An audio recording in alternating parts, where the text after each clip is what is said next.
یہ سلمان انشاءاللہ تعالی جو ہمارا کل ٹارگٹ والا میں الیکشن اور تھا، ذمہ داری میں شامل ہے۔ کیا اس سے آپ بہت زیادہ تو نہیں دیکھ رہے کہ ہم نے 6 سیٹیں عمران خان نے قومی اسمبلی کی جیت لیں؟ کیونکہ عمران خان نے جیتی ہیں۔ پاکستان تحریک انصاف کے جب کینڈیڈیٹس کھڑے ہوں گے تو صورتحال مختلف ہوگی۔ السلام علیکم ندیم بھائی، شکریہ آپ نے دعوت دی آپ کے شو پہ۔ ندیم بھائی، سب سے آواز پہلے تو بالکل میں نہیں یہ آ آپ کو رہی۔ کہوں گا کہ یہ جو آپ الیکشن رزلٹ کی انالیسس کریں گے نا، اس کا میکرو ویو یہ ہے کہ یہ عوام کا ریفرینڈم ہے اس بات پہ کہ 6 مہینے پہلے ایک جمہوری حکومت پرائم منسٹر عمران خان کی، اس کو ایک بیرونی سازش کے ساتھ مل کے میر جعفر، میر صادق، لوٹے اور پھر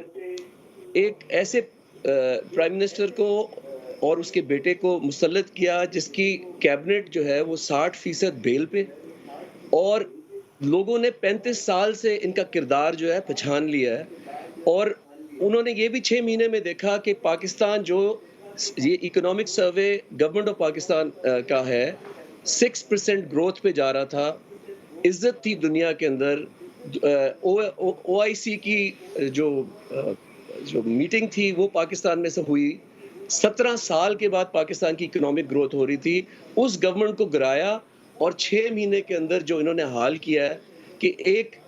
نوم چومسکی نے کہا ہے، نوم چومسکی اور آپ کی جو committee for protection of journalist ہے، انہوں نے کہا کہ پاکستان کی گورنمنٹ ایک خطرناک فیشسٹ گورنمنٹ ہے، ٹیکٹکس یہ جو استعمال کرے یہ فیشزم میں ہوتے ہیں۔ تو اتنا ذرا سا بھی تعجب نہیں ہوا کہ یہ لینڈ سلائیڈ وکٹری جس کے اندر P M L N wipe out ہو گئی ہے، M Q M wipe out ہو گئی ہے، A N P wipe out ہو گئی ہے، اور آپ نے جس طرح کہا کہ یہ 10 سال سے اگر اب دیکھیں کہ ان کا ووٹ بینک سکڑ کے کم سے کم تر ہوتا جا رہا ہے۔ صرف 20 میل کی حکومت ہے ان کی،